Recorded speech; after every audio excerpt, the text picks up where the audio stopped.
రోజు వస్తావుగా, ఇవాళ ఏమైంది? సరే అయితే నేను సాయంత్రం వస్తా.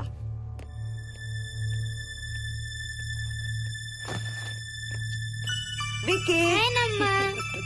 ఎవరిని నాన్న స్కూల్ కి రమ్మంటున్నావు? తాతని. తాతయ్యనా? అవును, రోజు నాతో స్కూల్ కి వచ్చేవాడు.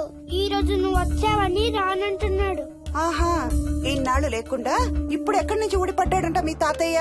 తాతయ్య హెవెన్ కి వెళ్తున్నాడంట. నిన్ను కూడా తీసుకెళ్లడానికి వచ్చాడంట. రేయ్ చంపేస్తాను. ఏంట్రా మాటలు? స్కూల్ కి టైం అయింది, పదా ఆఫీస్కి వెళ్తానమ్మా. బాయ్ నాయనమ్మా. Bye. Bye mummy. Bye Vicky. వాడి తాతయ్య గోలేంటమ్మా? చెప్తానత్తయ్య, మీరు ఫ్రెష్ అవుతురు కానీ రండి.